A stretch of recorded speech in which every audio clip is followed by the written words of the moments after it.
Il est temps pour nous de parler droit avec Maître Stéphane Baïkov. On va parler de la façon dont on peut protéger nos données personnelles, effectivement, avec voilà, le droit RGPD. D'abord, bienvenue, déjà, merci d'être avec nous. Lorsqu'on parle de données personnelles, Maître, de quoi parle-t-on précisément? Alors, les données personnelles sont toutes les informations relatives à une personne physique, identifiée ou identifiable. Ça signifie que votre numéro de carte de fidélité, c'est une donnée personnelle.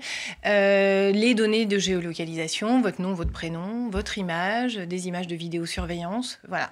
Donc tout ce que je viens de citer, ce sont des données à caractère personnel. Qui est potentiellement intéressé par ces données personnelles? Par nos données, mais tout le monde, on est tous intéressés. Nous, on est intéressés par nos propres données, parce qu'on diffuse beaucoup sur les réseaux sociaux. Oui. Notre employeur est très intéressé par nos données personnelles, parce que de temps en temps, il peut aller glaner des informations sur les réseaux également, mais aussi par le biais d'une badgeuse. Vous avez peut-être une badgeuse pour accéder à vos locaux. Et ça, c'est une donnée personnelle, c'est un fichier qui, avant le 25 mai 2018, devait être déclaré à la CNIL et qui aujourd'hui répond à un cadre un petit peu plus... pas vraiment plus strict, mais on change de méthode s'agissant de la réglementation sur les données personnelles. Personnelles ou professionnelles, on est tous susceptibles. On est tous, oui, voilà, on est tous susceptibles de récolter des données personnelles. Qu'a-t-on droit de faire? Du coup, avec les données personnelles. On entend beaucoup de choses totalement inexactes. Il faut savoir qu'on peut à peu près tout faire avec les données personnelles. À partir du moment où on est dans les clous, des données qui sont ce qu'on appelle sensibles, donc tout ce qui va concerner vos données de santé, opinion religieuse, politique syndicale, orientation sexuelle, infraction ou condamnation, sont des données qui, par principe, ne peuvent pas être collectées. Mais en réalité, on s'aperçoit qu'il y a beaucoup de tempéraments et qu'on a parfaitement la possibilité de les collecter si on est dans les clous, et notamment si déjà c'est conforme à la finalité poursuivie par le traitement, c'est-à-dire que la finalité d'un traitement, c'est le but qui est poursuivi par ce traitement, qu'est-ce qu'on va en faire?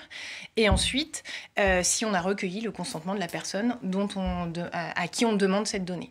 Alors justement, si on ne rentre pas dans les clous, à quoi on s'expose d'un point de vue juridique? Alors, aujourd'hui, parce que ça y est, le règlement est entré en vigueur, les sanctions peuvent être très très lourdes, puisque la CNIL, qui est la Commission nationale informatique et liberté, l'autorité administrative indépendante, a la possibilité de prononcer des sanctions administratives financières qui vont de 10 à 20 millions d'euros, en fonction de la nature du manquement, ou de 2 à 4% du chiffre d'affaires annuel mondial. Donc effectivement, les sanctions peuvent être très lourdes.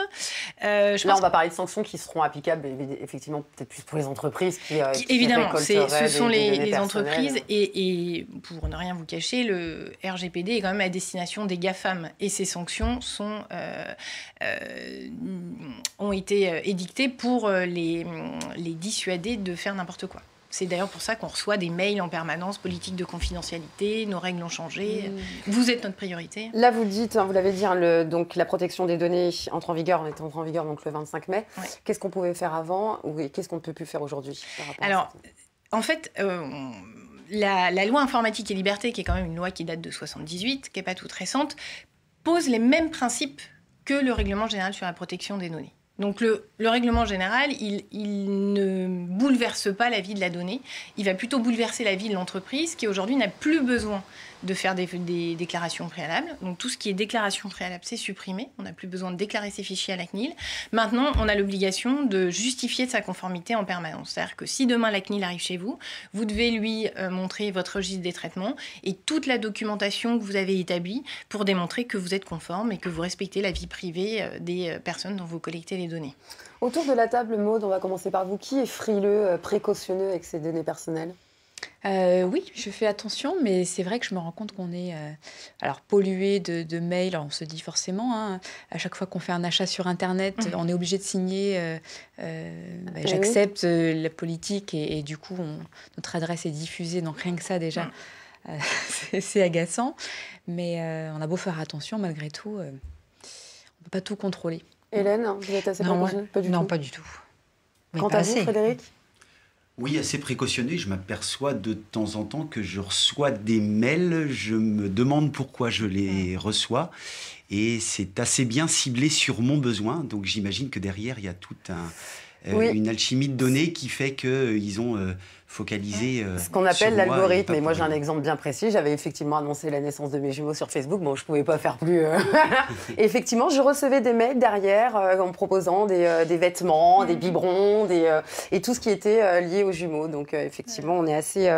Comment protège-t-on nos données en tant que particulier? Alors déjà, il faut être critique. C'est-à-dire, quand on me demande une donnée personnelle, est-ce que la personne qui me la demande en a vraiment besoin? C'est la question à se poser. Ensuite, si on est courageux, on essaye de lire les mentions légales qui peuvent être un petit peu lourdes et fastidieuses. J'admets que ça peut être un peu fastidieux. Donc nous, les juristes, on a du travail à faire là-dessus. Mais lire ça et savoir à quoi elles vont servir. Et ensuite, se dire, mais là, cette donnée, clairement, ils n'en ont pas besoin. Je ne la donnerai pas. Justement, quels sont mes recours pour conclure en cas de collecte abusive de mes données? Eh bien, vous avez aujourd'hui la possibilité, aujourd'hui et hier, le règlement n'a pas changé les choses, de saisir la CNIL pour dénoncer des collectes abusives, des traitements qui ne seraient pas conformes. Vous avez la possibilité d'obtenir éventuellement l'indemnisation d'un préjudice que vous auriez pu subir lié à cette collecte et à ce traitement. Merci beaucoup Stéphane Baïkov pour nous avoir apporté toutes ces précisions sur les protections des données personnelles.